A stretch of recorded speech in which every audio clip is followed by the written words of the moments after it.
All right, we good to go? Good to go. All right. Yeah. Okay, I'm pushing the button now.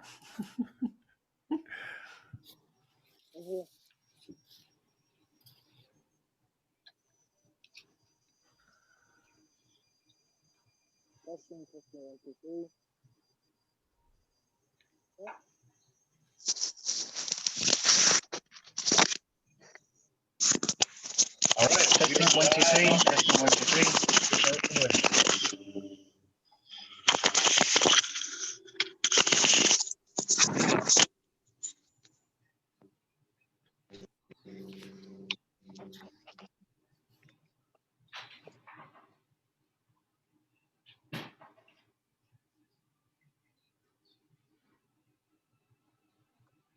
You all set? Yeah, I think we're live. So Wait a Nick minute. or Preston, whoever's doing the intro, can start whenever they're ready. Hi, everybody. We're back on a Monday night again. Tonight we're gonna not really have a speaker, but we're gonna have a multiple of us talk about a topic. So we're gonna talk about restoration. If we were together, we would have a dinner and talk about restoration, how to restore ourselves, be able to become one again. So this is an event for us to be able to have a restorative process, especially during this year. We need to be able to relax and restore ourselves and remember how we need to be with God and be able to trust in God and relax ourselves with Him and restore our relationship with everyone. So, what's next? So, Casey, can you pray for the? All right. Yeah, I'm going to do a prayer out of this book again called Voices. All things hold beauty. Thank you, Lord, for all that you have given us. Thank you for the beauty of the universe that you created, the trees, the skies, the mountain, the rain. All things hold beauty in themselves, and all are related and touch each creature of the earth. You created the rhythms and the patterns of the universe in a harmony of movement, sight, and sound. Help us to appreciate your creation and to live with our eyes, ears, and heart open to your message. Amen. There we go. It's our opening prayer.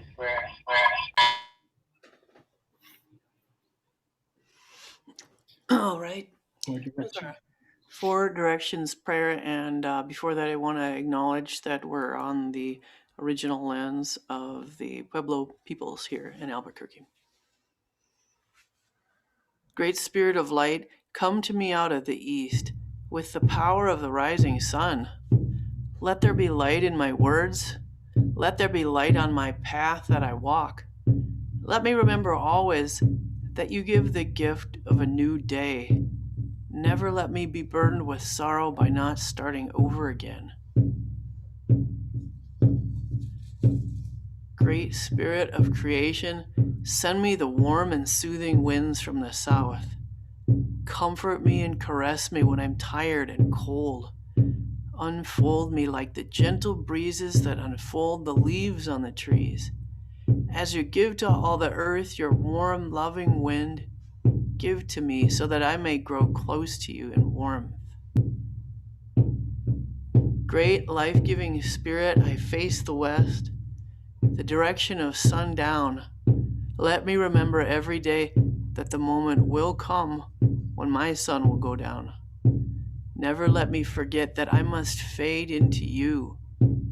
Give me a beautiful color. Give me a great sky for setting, so that when it's my time to meet you, I can come with glory. Great Spirit of love, come to me with the power of the north. Make me courageous when the cold wind falls upon me. Give me strength and endurance for everything that's harsh, everything that hurts. everything that makes me squint. Let me move through life ready to take what comes from the north. People didn't create the web of life. They're but strands in it. Whatever people do to the web, they do to themselves.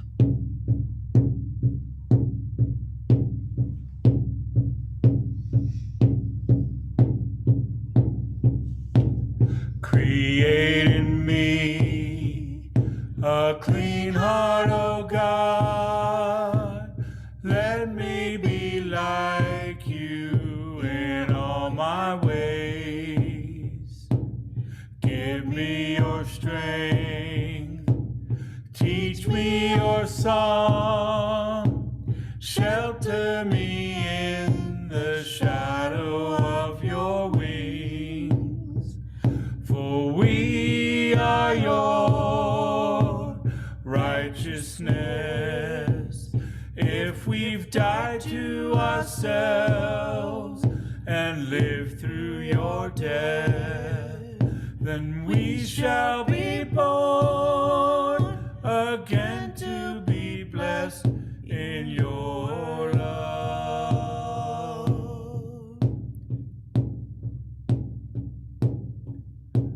Create in me a clean heart, O God.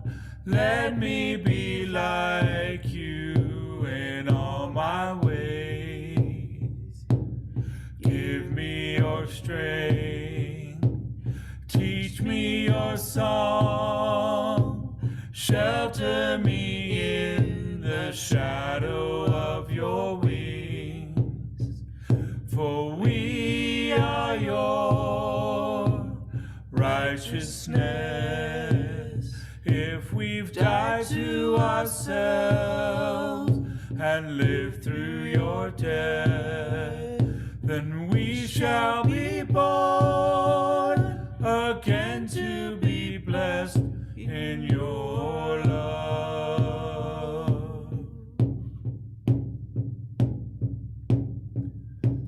Create in me a clean heart, O God.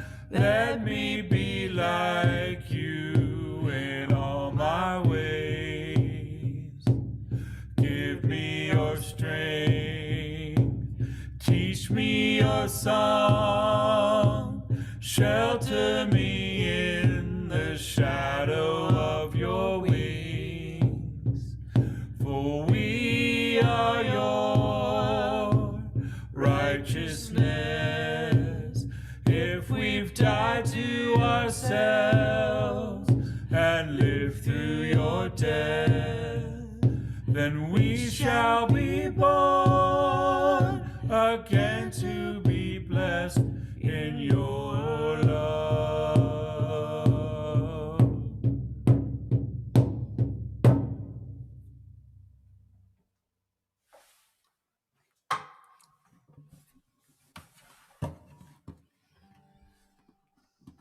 All right, next we're going to do a song by Bill Miller, the Ghost Dance song.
Where I'm going, don't need to raise your voice. No starvation, I have plenty to eat. No guns, no wars, no hateful noise. Just a victory dance, never taste defeat. Where there's nothing done or said that can't be forgiven.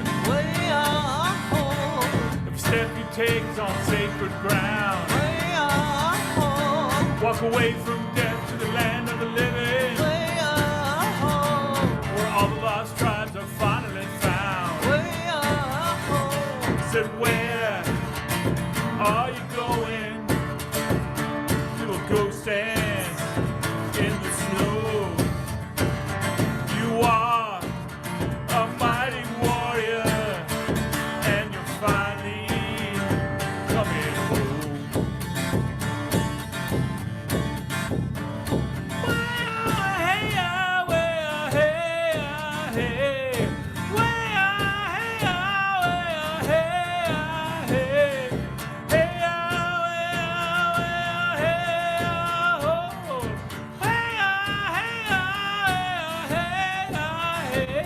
Said, where are we going? To a ghost dance in the snow. I am a mighty warrior, and I'm finally coming home. Said, where are we going? To a ghost dance in the snow. We are mighty warriors, and we're finally coming home. Yes, we're finally coming home. Yes, we're finally coming home.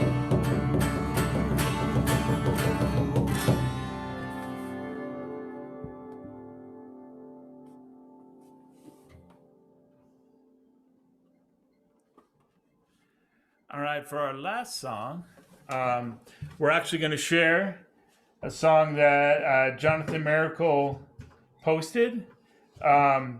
He actually did this quite a few months ago when he was traveling around the country, but he posted it again last Thursday, and it fits right in with the theme of what we're talking about. And the other thing I really like about this song is that it shows that no matter where you are or what you're doing, you don't need a big fancy drum. You don't need to have a bunch of equipment. You don't need to feel like you have the most fantastic singing voice. You just have to have a heart that wants to be with Creator and wants to give thanks to Creator. And you can do that anywhere you are. And I think the way that Jonathan did this song really shows that well. So let me get it going.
see your beauty,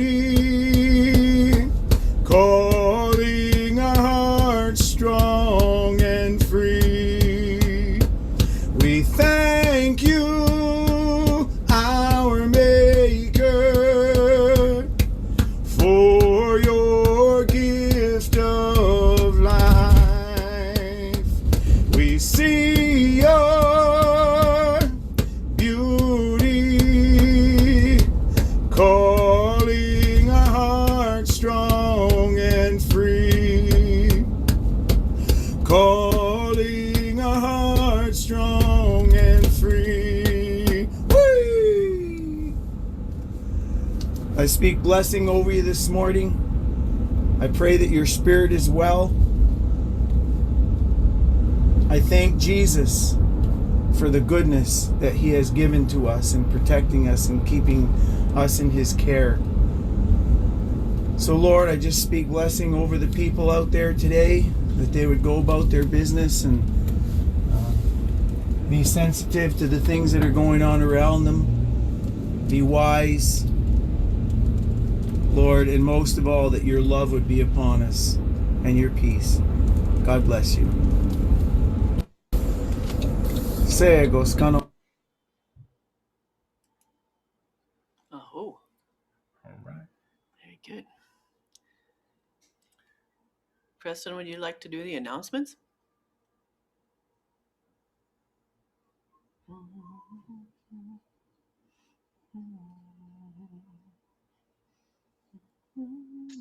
So we have a few announcements today. So,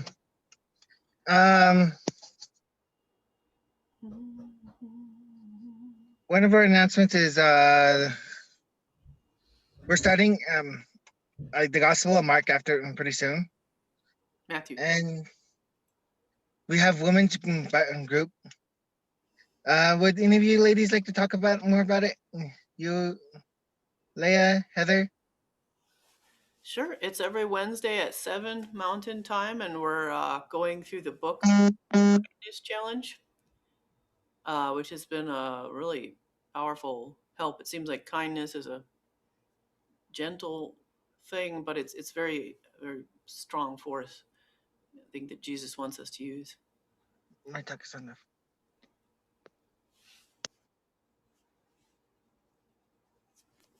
So, thank you, Leah. And the next week we're gonna have Brian talk, which is very exciting. Then after that, it's gonna be my turn. I haven't done a talk here on Good Medicine Way Zoom style. I've done it before in person. So this will be very interesting and very different, but I want to give a warning for my talk. It's going to be on a topic of missing Indigenous women, missing murdered Indigenous women. So it's a very strong topic. I want to bring it up that the Lord has allowed me to talk about it and want me to start seeing how we can do it as Christian brothers, and how we can be able to see how God and Christ wants us to work through our missing women Indigenous. What's next? I've got a creation insight time, if that was all the announcements there. Alrighty, yes, tonight the animal, a member of, we take a little look at maybe something from nature or an animal or a difficulty, life's unusual teachers maybe. So this week it's the raven, and maybe Westerners think of it as an omen of death, or at least Edgar Allan Poe a reminder or something. But for some native cultures, there are different things a raven can symbolize. Sometimes curiosity, or sometimes like the full picture, the full embodiment of truth. And because tonight we're talking about, well, really the aspect of Thanksgiving, that the truth is the story that's come down to us that maybe they still do in grade schools with the Pilgrims and the Indians, it's largely a kind of a fable. It really didn't happen that way. The U.S. has been pretty bad to the Indians from day one, stealing their corn that they'd stored for the winter, then inviting them to a peace talk and poisoning their wine. And that's just the first. That's just the tip of the iceberg. But so, what can the raven help us do, realizing how bad the news has been for 500 years? Can the raven help us see to the other side, see how things can be transformed by persevering through them? That is the thought to keep in mind. Now, we're going to see if Heather and Preston have a call and response.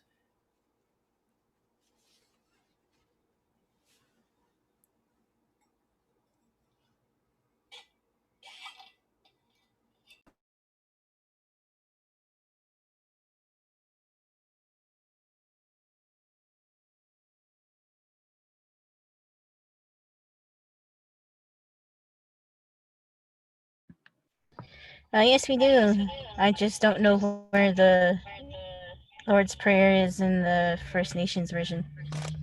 I didn't want the first name.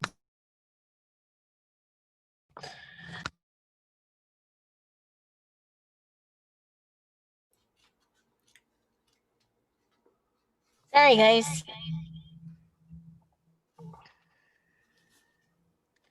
As Preston wanted to bring up the Lord's Prayer for music.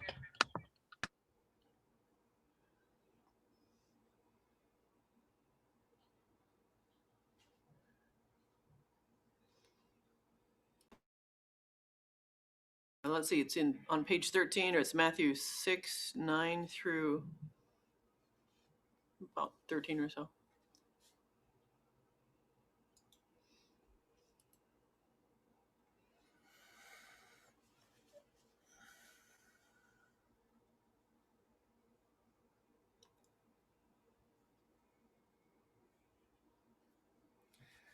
Well, while they're getting that together, one thing I thought of when you were talking about the raven was how the scriptures tell us that the truth will set us free. Um, and of course, it was most specifically in that passage talking about coming to know Creator sets free and building a relationship with Jesus, but and also made me think of that until we can deal honestly with the past and with our history, until we can acknowledge that truth, then we'll always be bound up by it if we continue to live in the false narratives. So the truth can set us free, and the truth can set us on a path to healing. All right, you ready on your end there, Preston and Heather? All right, take it away. So this is the Lord's Prayer of a call and response. I'll do a call and Heather will do a response. So it starts with Our Father, Our Father, hallowed be thy name. hallowed be your name. Your kingdom come. Your kingdom come. Your will be done Your will be done on earth as in heaven. on earth as in heaven. Give us today Give us today our daily bread. our daily bread. Forgive us our sins, Forgive us our sins, so we forgive those as we forgive those who sinned against who us. sin against us. Lead us not into temptation, Lead us not into temptation, but deliver us from evil.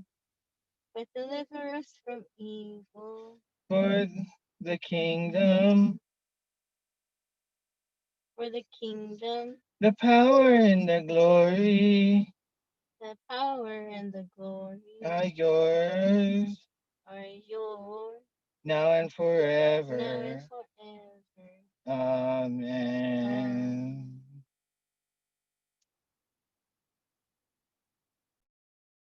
Thank you.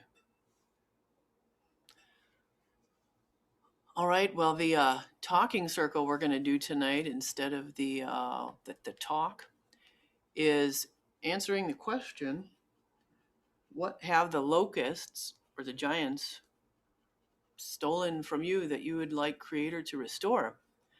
Heather and Preston are going to direct traffic.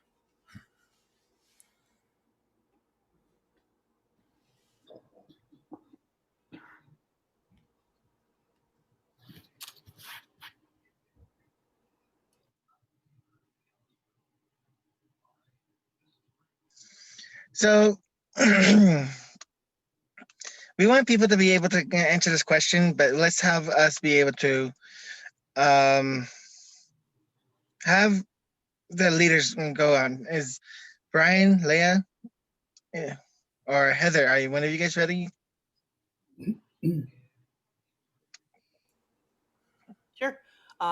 Yeah, I think what the locusts have taken from me is I'm kind of, anxiety is kind of one of my big struggles in life. So that kind of keeps me,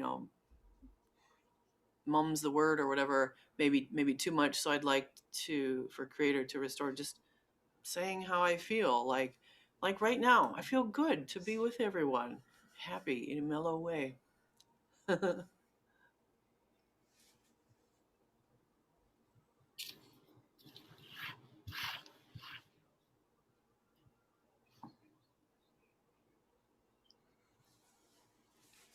I found a little piece to read here that I'd like to, maybe that would help us to open up our conversation a little bit. It's called Genocide of Indigenous People. When European settlers arrived in America, historians estimate that there were over 10 million Native Americans living there. By 1900, they would estimate the population to be under 300,000. Native people were subject to many different forms of violence, all with the intention of destroying the community. In the late 1800s, blankets with smallpox were distributed to the Native Americans in order to spread disease.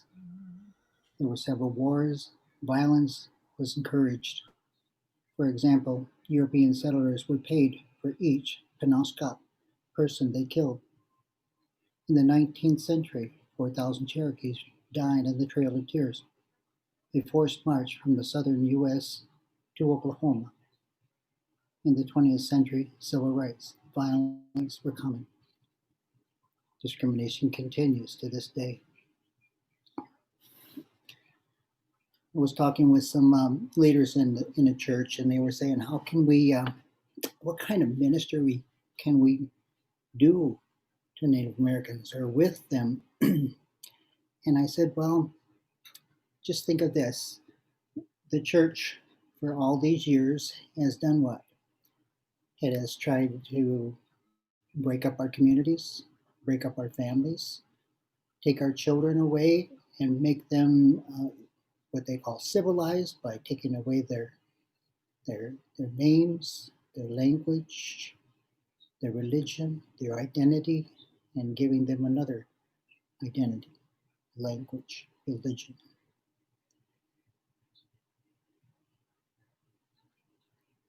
They took us into boarding schools. They took the land. Our communities were shattered and scattered. And I said, what if you start ministries to reconcile this? What if we start a native language ministry in our church? What if we start a native cultural program in our church?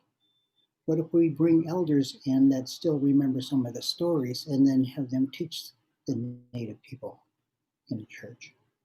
What if we help learn how to make clothing from back in the day? How about the foods we used to live, and we were lived very well nutritiously from the land until the reservation caused us to eat the white poisons of sugar, flour, and those things. So why not do something like that to give back what the locust has taken away? So just like people to think about that. What kind of things could your ministry do? Or what is on your heart that you wish could be brought back?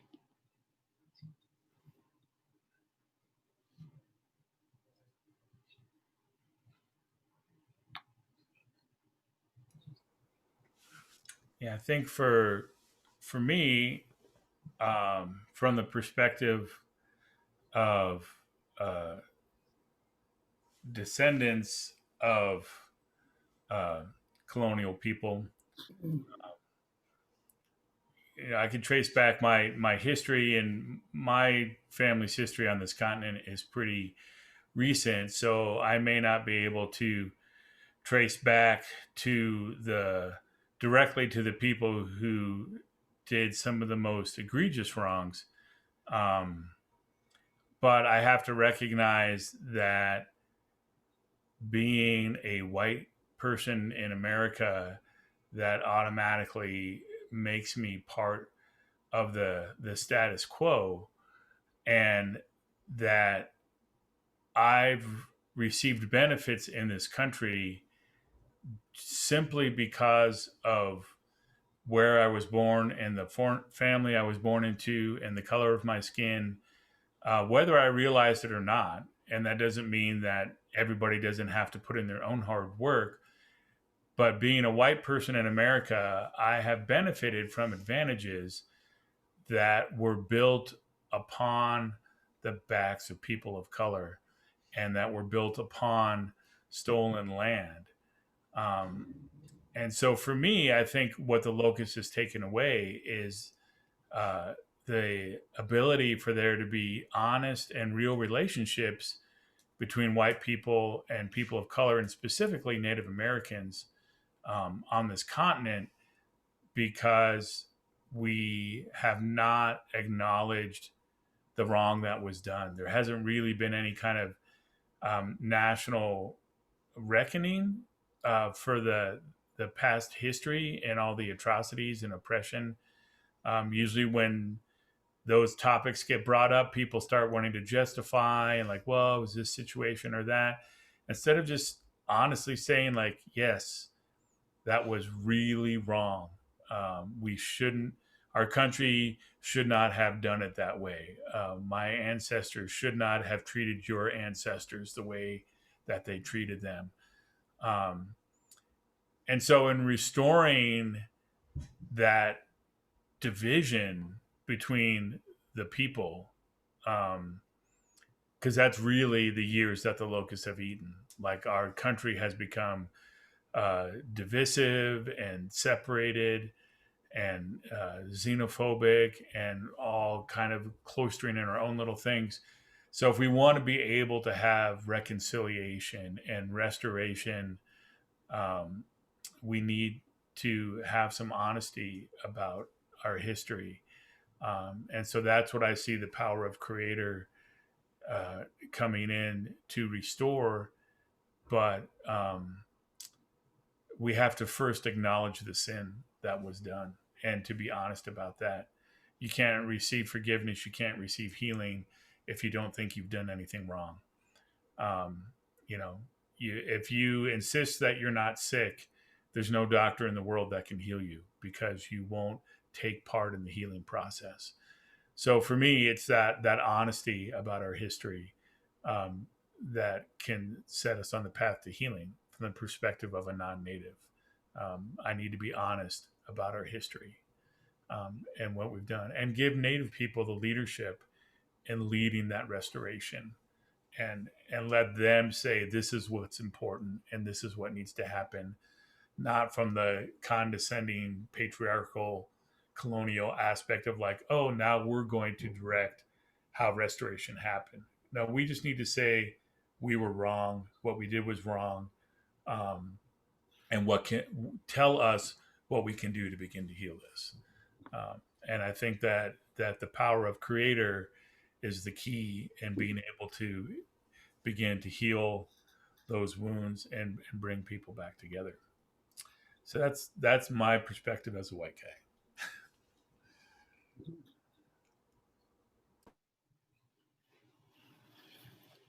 How about some of our guests that are out there?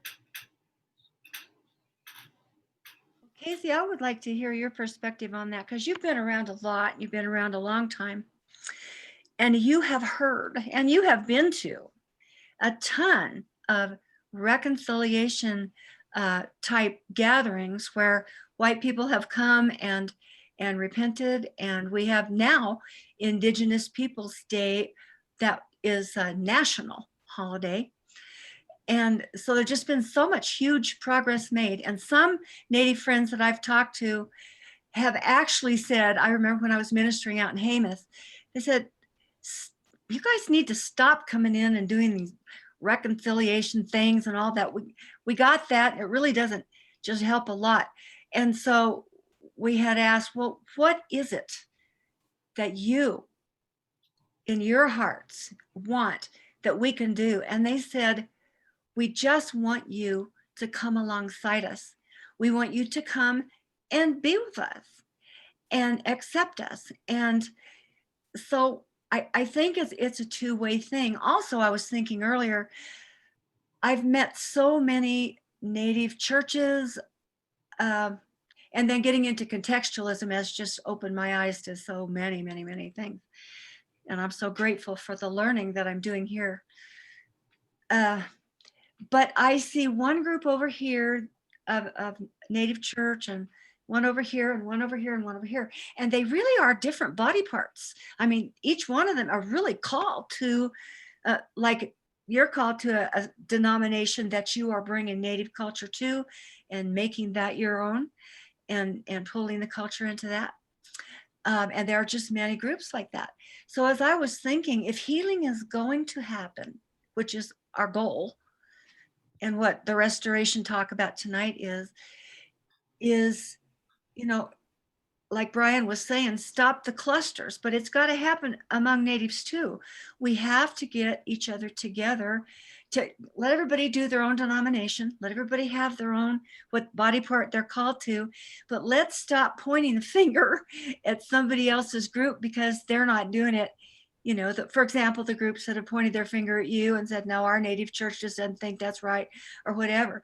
So we kind of have to start within Native culture also, churches, of saying, we're on the same page, guys. Let's find the things that we agree on and let's come together in that. That's kind of what thoughts are going through my mind in the restoration process. Yes, thank you. I know I have many different opinions and perspectives on the church and what it's done and what it could do. And the way that they have done ministry in many ways is just the story out here in the Southwest within the Methodist Church, along with many other denominations in this area, is that there was a very heavy hand on the way that churches were done. And they were planted mostly with non-natives, and the specific director out here, a guy named was Paul West. He had a very heavy hand on the way that churches would be done. You know, the Methodists, you know, by their name alone, it says that they have a method. But now all churches have a way of doing their services and order of worship. But there was a method that he really stuck to, and that meant that anything of the Native culture could not be brought into the church because it was given to them by the devil, and you cannot bring it in. In order for you to be saved, you had to be a replica of a white Western Christian, and that was the only way. They did allow the language to be spoken, and then they tried to put the Bible into the language, and then they later young pastors would come up and they would speak in Navajo to the people, but still any part of their native world was not allowed in the churches. So today, if you were still to go out there, you would still be shunned, even if you were to wear something of your native regalia. You should dress in a white Western appropriate way in order to come to church. So, but it is changed over the years. There's been more of an acceptance of cultural things. But in the beginning, talking about 50 years ago out here, things were very, very strict. Some of the churches, even here in Albuquerque, are very strict. So the language is allowed. You can sing your language, but you have to sing the hymns that are in the songbooks. Very few have any traditional songs that are done in native languages. That's what we're hoping that we can do in the future with us, is that we can create our own songs in the future. I had an idea here because many people know that the Wesleys, they created many, many Christian songs, and a lot of their songs came straight from the barroom. And I was thinking while I was on my walk here the other day, and I was listening to Pandora and listening to the songs as I was walking, and I thought, man, the Wesleys were able to take the secular songs of the day, and they took the tune of the Western songs, and they added new lyrics to them. So I was thinking of a song there's by the Doobie Brothers. Jesus is just all right with me. Jesus is just all right. Oh yeah. I thought, man, we could do that. So what couldn't we take some of the songs that we have here, and why do we have to do 4 stanzas with an organ and a piano? But it could be differently done. I know I talk too much. I want to give other people a chance to talk. I know we got. I'd like to hear our friends Heather and John. I know you've been around a couple different places, and how do you see that? What could be given back to the indigenous peoples that could make a big difference, and that the locusts have taken? Well, Casey and group, I feel woefully inadequate to speak on that because I don't have the context of Native American, but I can speak a little bit from some of the indigenous experience I've had in Southern Africa and Zimbabwe. Mm-hmm. And I think it touches a little bit on what Brian and Karen both said. The idea that we're not supposed to be in leadership. We shouldn't be. We shouldn't be driving any of this. We should be listening and learning and appreciating. And I think the other thing too, as I think Karen said, is what I have learned with the indigenous group that I have worked with and had the pleasure of learning from, is it all starts with just showing up. Show up and be present and be consistent. Because when I first started going out to this group, and to the shame, I would say the shame of Christians, and primarily white, but you could also say black. I was the first person in 85 years with a white skin to show up and from, quote, an evangelical background. And it was a spectacle when I first came up there. I was sort of like the 15-toed man in the circus, and I thought, that is just so horrible. This shouldn't be spectacle, it should be normal. Mm-hmm. And over time, it has, just because I've learned so much from them and I enjoy their company so much that I want to keep going back out there and be with them. And we, it's like the body of Christ. Each part supports the other. For some reason, even though I'm white and I have a legacy of blood on my hands, Scripture says they need me and I need them. Not sure how that works, but I think when we show up and we serve one another and we want to learn from one another and just appreciate what Creator has done in making us so different and yet so unified. I've just been blessed by that. And I think that's what's been taken from us. That's what the locusts have taken away. Mhm.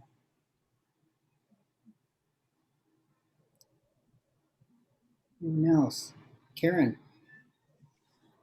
Thanks, Casey. Well, when I've been thinking about this, one of the things that over my years now, it seems like a long time, but of listening and learning, I think was one of the things that has always really impacted me. That I think even in Canada, when the Anglican Church there was a letter written and about all the things that the Western Church didn't listen to. And so I think the concept of listening is really powerful, and taking time to part of the restoration process is just listening and hearing things. And so that was brought back to me in several different ways. I wrote some of that in the Nate's Journal back in 2003. So if you want to find one, I think it's the second journal. I wrote some of the lessons that walking with people for 15 years had taught me, and I put those in a way of dialogue. But I think it was taking time to listen and hear those lessons and absorb them. And that was what was not given in the first place. And so often, from my side, from a Western perspective, we come in and we still want the answers instead of being willing to just listen for some time. And so I think some of the lessons that I've learned on my way was to know my own story. And so in knowing my own story and my husband's story, so then I know our children's story. Actually, my husband, who did not know that, he's a Mayflower descendant. So this time of year is really impactful for us. And so we went and we listened to books on what does that mean. We learned the history. We've been to Plymouth Rock. We learned some of the horrors of what some of his ancestors, when I'd find a name and I'd Google it and I'd find that, one of my husband, who's a wonderful peace-loving guy, one of his ancestors in King Philip's War stood and held the gate. So 700 Indigenous women and children would be burned to death. And we told his Indigenous brothers and sisters that story and talked about how impactful that is, that we need to start telling the true story. And so from my perspective, mine is not and has never been to teach anyone what to do, but mine is, within an Indigenous culture. I come here and I participate with the Good Medicine Way because you bless my heart and I learn as I listen. But my culture doesn't do that very well. And so mine is to go and teach my own people the stories that we have never heard, and the stories that were lost because the first Thanksgiving sounds much better with Al's ancestor, who is William Bradford. That sounds much better because he sat down with Misoyet and ate together. But a couple generations later, it wasn't so nice. The story was not so good. And the story was awful. And so we teach our children those stories so that they will never be repeated. And so I think even now, as I preach and as I teach, I work actually to put everything in circle. I challenge my linear brain that was raised linear I challenge myself to actually say, how can I teach this in circle? And so I have to take my preconceived thoughts and shape them into what others have taught me. And by doing that, I think I would love to see the restoration of balance, the give and take.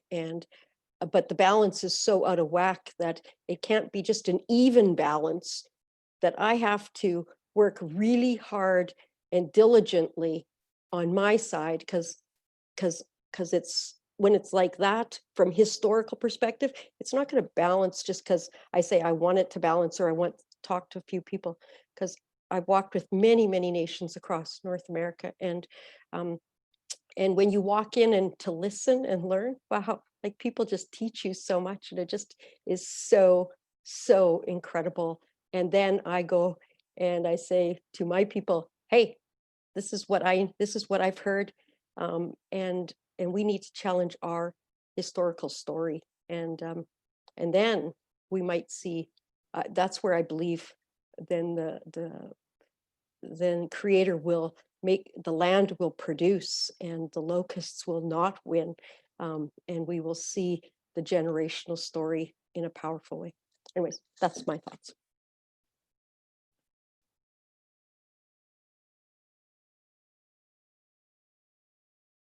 You're on mute. Heather or Preston, you have some words for us? From the youth side of this conversation. Yeah. I was thinking about how people thought of Native people and how they were talking about restoration. I think someone was talking about restoration. I'm not sure who it was earlier, but it reminded me of restoring the mind to see more positive thoughts, because I realized too, with restoring someone, you have to really get their mental health back from whatever they experienced from before. Because I feel like if they're not doing the internal work or not having the resources for that, I think that's when restoration is really hard to obtain, because those resources are out there for people who have like insurance or people who have a lot of let's just money and resources and things that other people do not have. So I think when that starts balancing out, I think that will help the people start having their thought process change and not be so violent.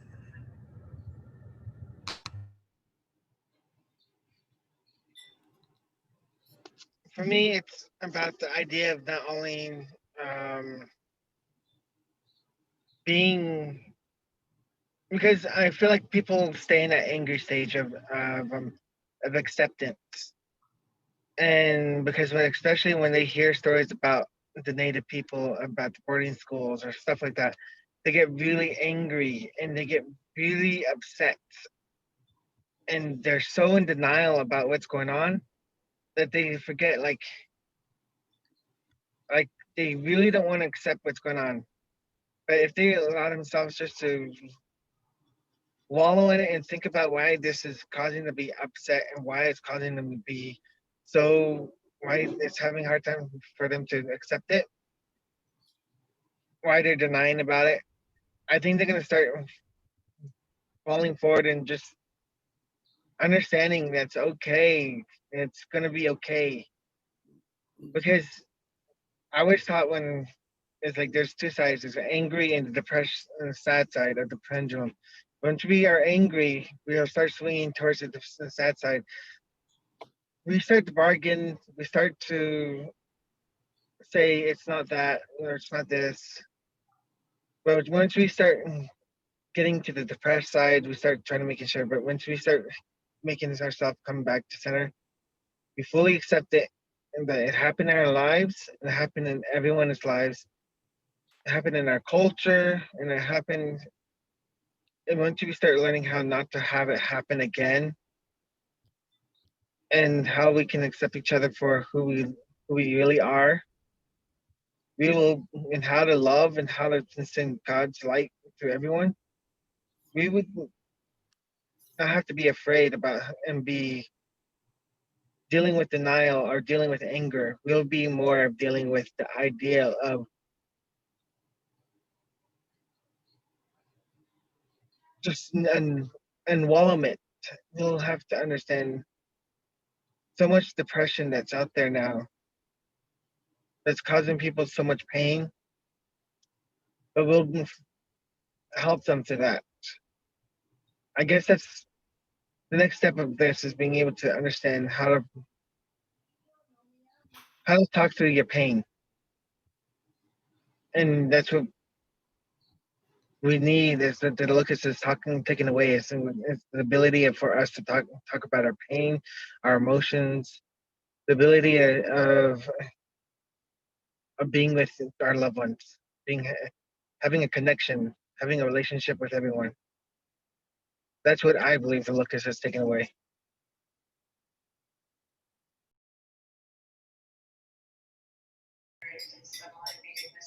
Ryan had just commented that for people to be able to talk through their pain, there have to be people who are willing to listen. Also, Kimberly Medicine Horn made the comment, how can we create a dialogue with indigenous people, ask forgiveness from the colonizer? Love says we should keep no record of wrongs, and sometimes asking forgiveness does not always give us the intended result. I really love that passage there. We don't keep records of wrongdoings. But when you have been living in a culture where you have to be memorizing the whole wrongs, when your whole family tells you, oh, that family has done bad to you, that family has been doing bad to you, it's a culture, like Heather said, it's a lifestyle that's very, very hard to change your mind. But once you start fixing that, and once you start understanding how to not take wrongdoings and not to have the records, that's when we start learning how to love on our side. We just want to, it's not taking wrongdoings of history, it's just understanding that we need to understand how not to repeat wrongdoings.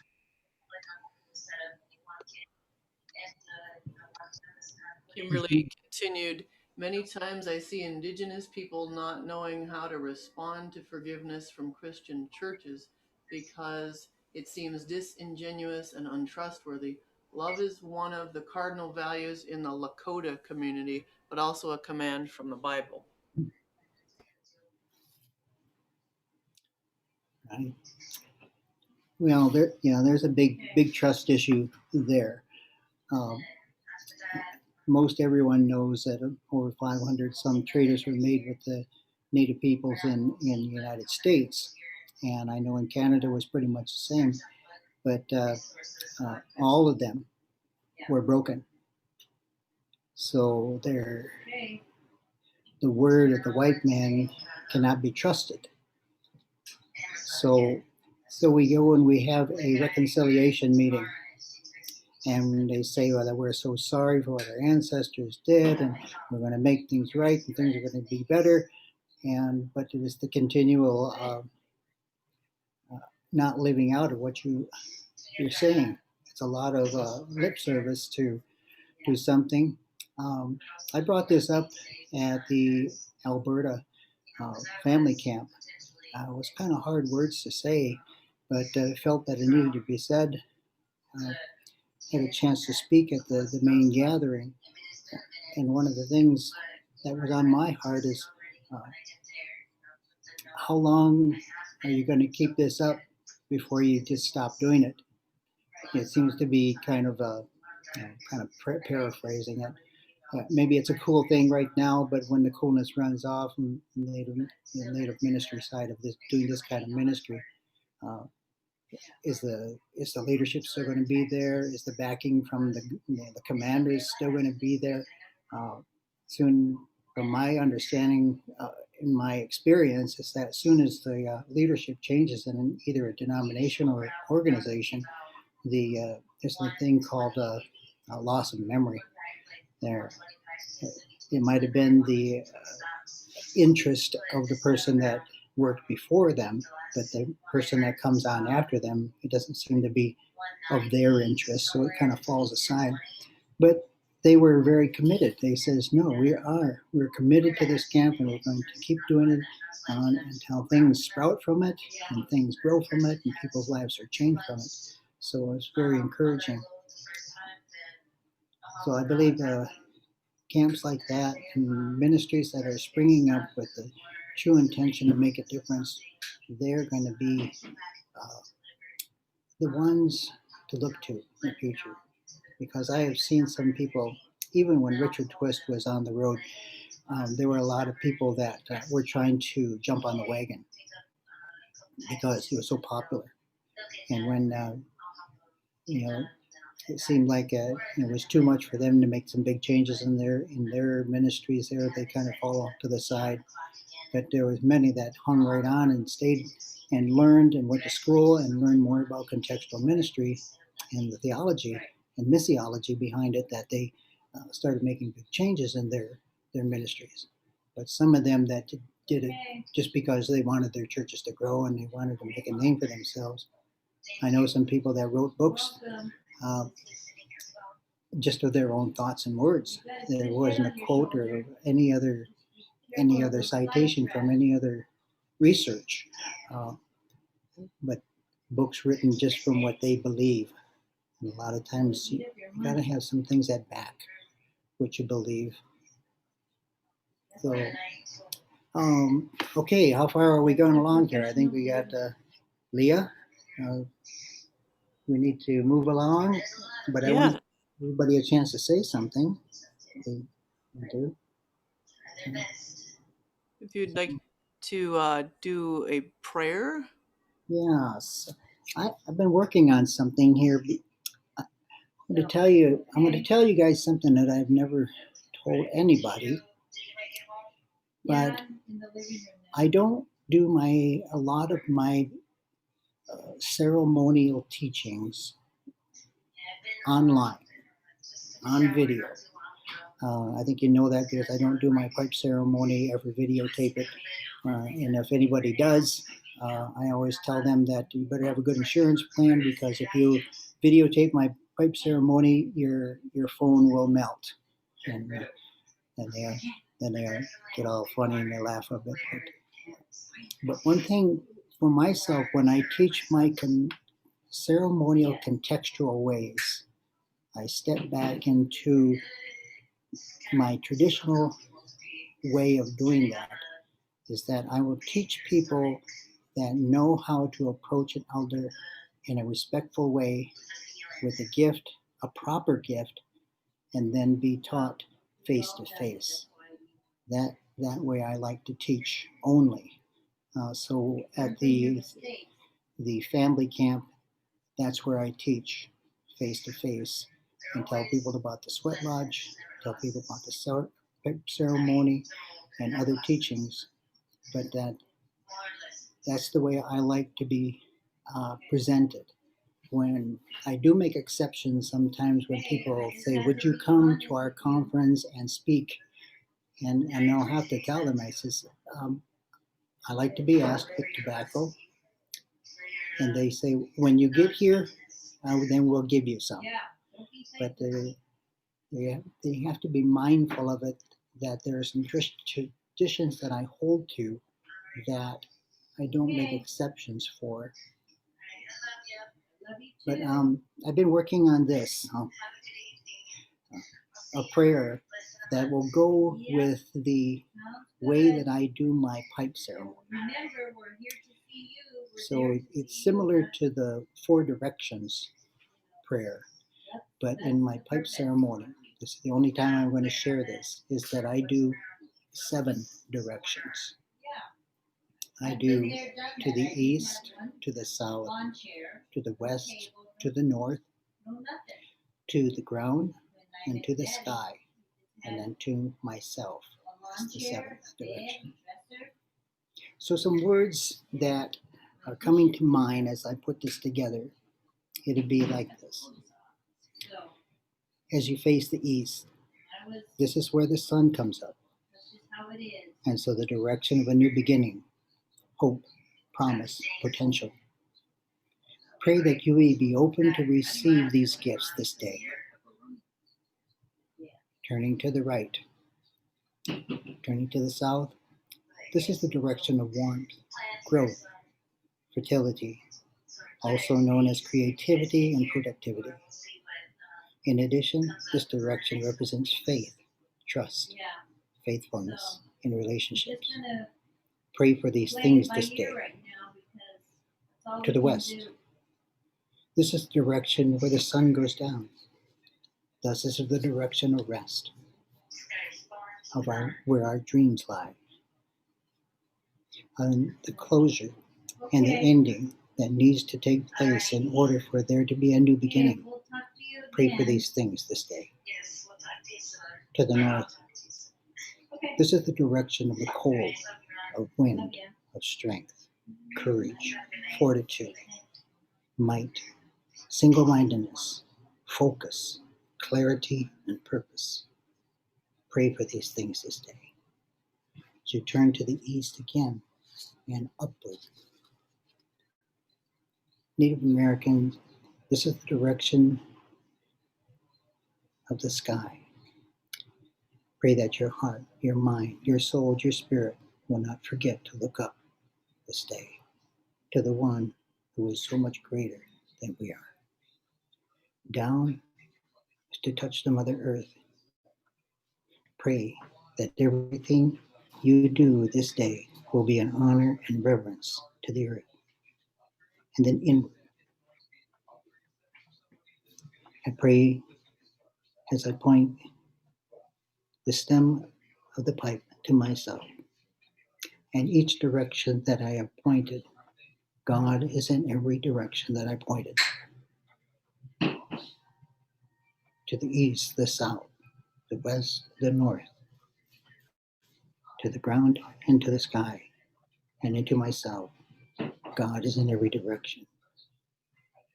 So it's something I'm working on, because a lot of people have asked me to, what are some words to what you pray?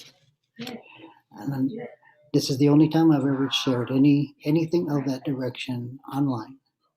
So you don't have my permission to share it. And if you do, watch out. Your phone, your computer will melt.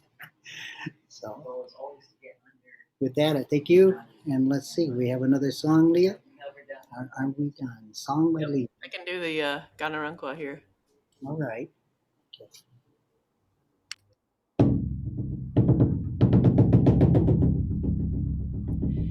Yes, so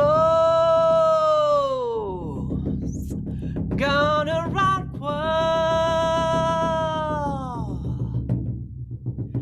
Yes, so Ganarunkwa.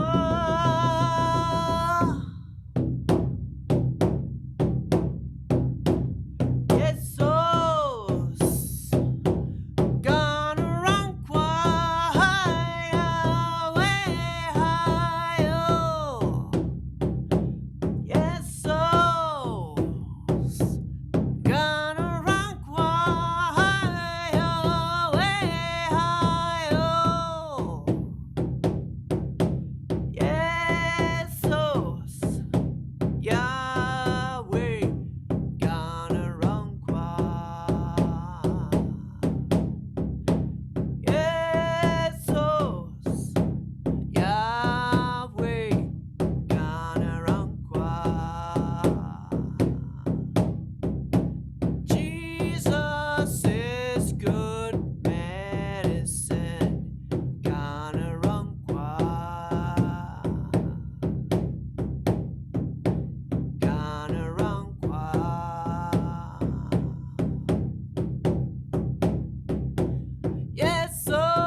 Thank you, Jesus, so much for your love and showing us how to live. This is good medicine. Thank you for allowing us to be in your lives this week. Thank you for allowing us to be part of your redemption and helping us be understanding who we are with you and building a family, especially in this pandemic. Remember, love yourself, love others, always be a great listener, and always hand sanitize if you need to go out, wear a mask, and love one another. Good night, Until next everybody. week. Right. Good night. God bless you all. See you guys. Bye-bye, Jikai. Bye. Bye, Heather. Karen.